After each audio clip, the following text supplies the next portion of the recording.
E aí, pessoal? Sejam bem-vindos a mais um vídeo do mini curso de C intermediário. No módulo de hoje, módulo 3, a gente vai falar sobre os ponteiros, finalmente. Primeiro, vamos definir o que é um ponteiro. Bem, ponteiros são variáveis que armazenam o endereço de uma posição da memória. Essa é uma característica da linguagem C que se aproxima bastante das linguagens de máquinas, porque vai mexer diretamente com a memória do seu computador. Então, resumidamente, ponteiro ele aponta para uma posição da sua memória. Mas antes de seguir, para a gente entender como é que usa o ponteiro e tudo mais, vamos adentrar mais sobre como que funciona a memória do seu computador. Bem, a memória ela é basicamente um aglomerado de blocos, onde cada bloco é um byte, ou seja, ele é uma posição da memória, e ele tem um endereço. Cada bloco desse tem um endereço. Então, aqui a gente pode ver que, nesse caso, o primeiro bloco tem o endereço 38000552, e a cada bloco que vai se seguindo, vai adicionando um número no endereço. E dentro de um byte tem 8 bits. 8 bits, no caso, é a unidade fundamental da informação na informática. Com essa ideia da memória em mente, a gente vai poder entender melhor como é que funciona as variáveis e os tipos de dados. Quando você declara uma variável, o compilador ele reserva uma posição na memória onde vai ser armazenada a sua variável, os valores que a sua variável vai ter. E cada tipo de dado ele pode ter um tamanho diferente. Então, aqui, por exemplo, o tipo char ele ocupa 1 byte, ou seja, uma posição na memória. O tipo int ocupa 4 bytes, o float também ocupa 4 bytes, e o double vai ocupar 8 bytes, porque ele é como se fosse um float, só que ele abrange mais números. E cada um tem sua função específica, né? O char é utilizado para caracteres, o int para números inteiros, o float e o double são usados para números reais.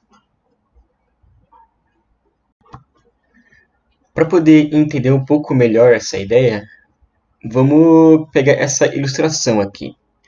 Imagina que lá no seu programa vai ser declarada uma variável inteira, num int, e o valor dela vai ser 15. E também vai ser declarada uma variável char com nome caractere e vai ter z dentro dela. O que acontece dentro da sua memória?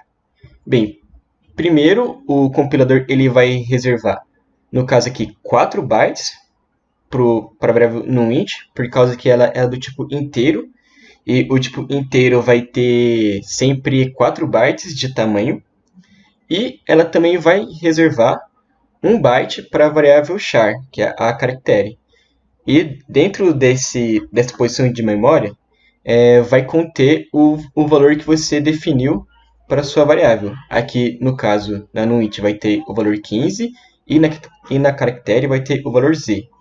Sendo que todas as variáveis vão ter endereços. E quando uma variável tem um tamanho maior que 1 byte, o seu endereço vai ser sempre o primeiro byte dela.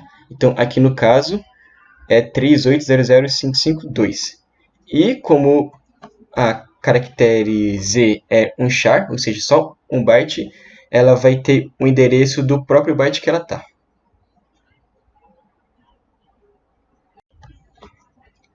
Agora a gente vai para a sintaxe, depois de entender todo esse papo de memória. A única coisa que diferencia você declarar uma variável ponteiro para uma variável normal é que antes de colocar o nome do seu ponteiro, você precisa colocar um asterisco. E para poder utilizar o ponteiro, você precisa passar um endereço, né? Que, como eu tinha dito ali atrás, os ponteiros eles são variáveis que guardam endereços de memória, ou seja, endereços de, por exemplo, outras variáveis. Então, aqui no caso, para poder guardar, você precisa primeiro ter a sua variável, aqui no caso a variável 1, e depois declarar o seu ponteiro e atribuir o valor de memória da sua variável. Mas como que você faz isso? É só você colocar um e-comercial antes do nome da variável. Nisso daqui, o e-comercial vai pegar o endereço da variável e colocar dentro da sua variável ponteiro. Bem, indo aqui para o desenho de novo dos blocos de memória.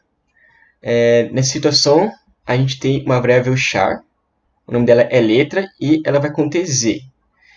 Ela está posicionada aqui no endereço de final 59, e depois desse processo de declaração de variável, a gente vai também declarar um ponteiro. Nesse caso, como a gente pode ver aqui, o ponteiro ele também é do tipo char, e ele vai pegar o endereço da variável letra e colocar dentro de si. Ou seja, aqui a gente está atribuindo o endereço letra no ponteiro char. Então, como vocês podem ver, aqui no ponteiro char ele está com o número 3800559, que é o endereço da letra Z. Então, os ponteiros funcionam desse jeito. Eles basicamente vão colocar dentro de si alguma posição de memória. E vai ser bem útil para bastante coisa que a gente vai ver aqui mais para frente. Com os ponteiros, a gente também pode manipular o valor da variável que ele está apontando. E para isso, no caso, a gente vai usar o asterisco novamente antes do nome do seu ponteiro e depois atribuir qualquer valor para ele. Vamos ver aqui nesse exemplo, a gente está aqui declarando uma variável inteira, chamada número int. Então, ela vai ocupar 4 bytes de memória. Aqui, no caso, o endereço dela é do final 52 e ela vai até o de final 55.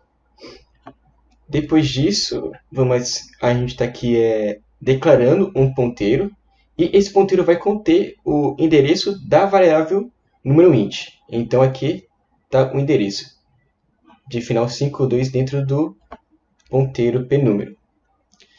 Depois disso, como no exemplo anterior, a gente pode modificar o valor dessa variável sem usar ela diretamente. Na realidade, a gente pode usar o ponteiro para isso.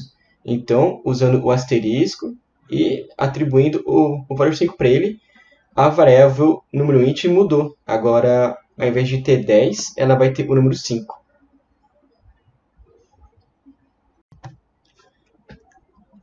Como vocês viram, foi introduzido aqui 2 símbolos bem importantes na hora de você mexer com o ponteiro no programa. O primeiro deles é o asterisco e o segundo é o e-comercial.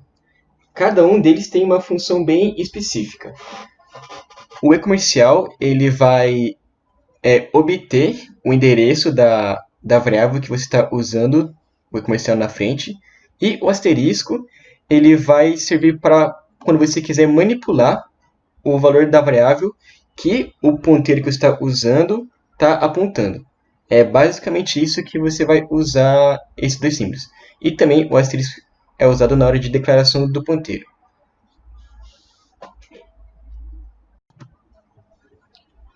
E assim como outros tipos de dados, os ponteiros também podem ser passados como parâmetros dentro de uma função. Então, aqui, por exemplo, a gente tem essa função e é a mesma forma que a gente viu no vídeo anterior. A única diferença é que aqui nos parâmetros, ao invés de você só colocar tipo e o nome da sua variável, você vai colocar o asterisco também, que é do mesmo jeito que se declara um ponteiro. E isso daí vai abrir muitas possibilidades para a gente. Uma delas, por exemplo, é você poder modificar o valor de uma variável em uma função, utilizando outra função para isso, sem precisar usar uma variável global, por exemplo. Então, a gente tem esse exemplo aqui. Quando o código está na linha 6, a gente tem que o x está valendo 5, né? Porque ele foi declarado ali int x igual a 5, e o ponteiro pmain está com dentro de si o endereço da variável x. Depois tem a chamada da função. E quando se chama a função, o seu compilador ele vai pular direto para a função 1. Aqui dentro da função 1, então aqui dentro da função 1, o p função 1 ele vai conter o endereço da variável x, isso porque foi passado pmain como parâmetro dessa função. E aqui dentro da função, a gente está usando o asterisco no pfunção para poder modificar diretamente o valor da variável x. Então, logo depois que sair dessa função, vocês podem ver que o x vai continuar sendo 30. Isso por causa que, como você está mexendo com o ponteiro, ele é direto no endereço da variável. Então, não importa se você está chamando, se você está modificando usando o ponteiro dentro da função da variável ou fora, porque de qualquer forma vai estar sempre apontando para um endereço bem específico.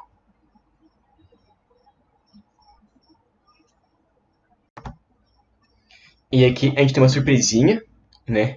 Os vetores que foi discutido no minicurso passado, eles também são ponteiros. Então, todas as regras de ponteiros que a gente vai aprender aqui também vale para os vetores.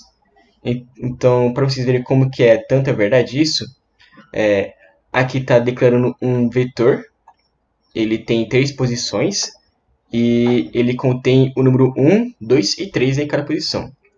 Depois disso, a gente está declarando aqui um ponteiro, e como o vetor ele é um ponteiro, você não precisa colocar o e comercial na frente para poder pegar o endereço e colocar no ponteiro p, por causa que, como ele é um ponteiro, ele já contém um endereço dentro de si. E esse endereço do vetor, no caso, ele vai ser sempre a primeira posição ou o primeiro conteúdo que ele vai ter. Nesse caso, vai ser o vetor da variável vec1, que é, na verdade, vec0, que contém o número 1.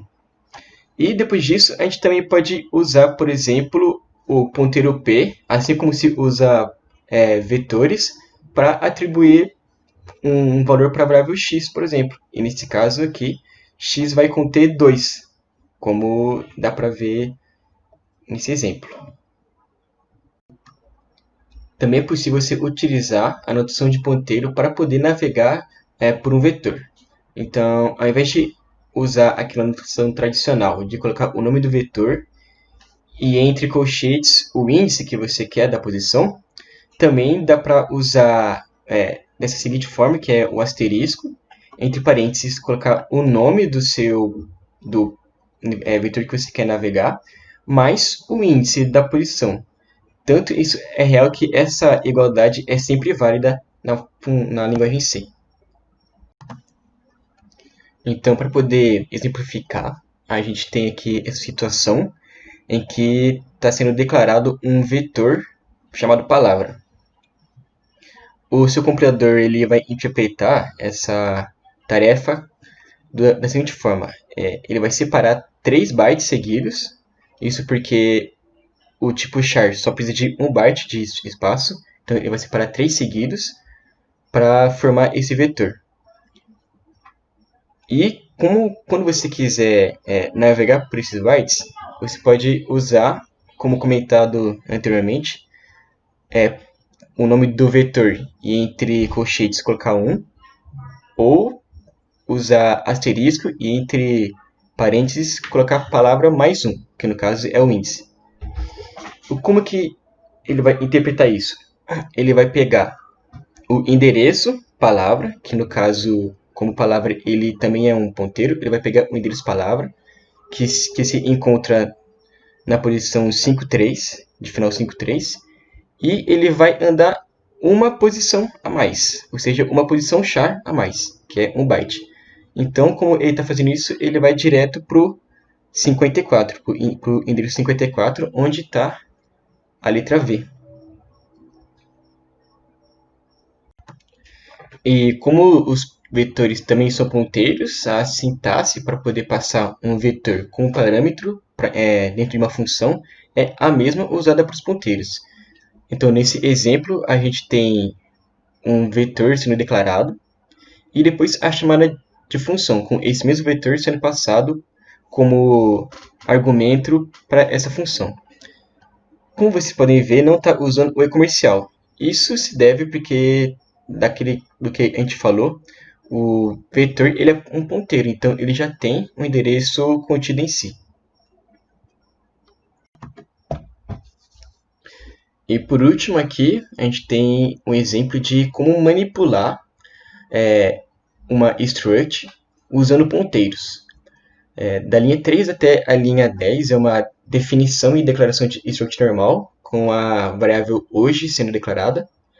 E depois a gente tem aqui um ponteiro chamado phoje sendo declarado e ele está atribuindo o endereço da variável hoje.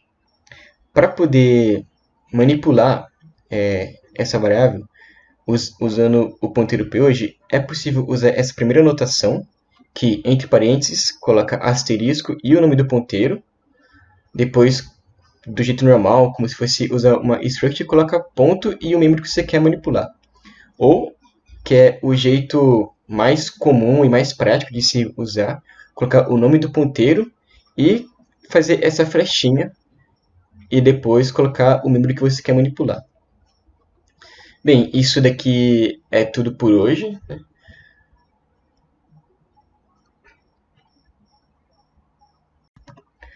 Bem, isso é tudo por hoje, pessoal.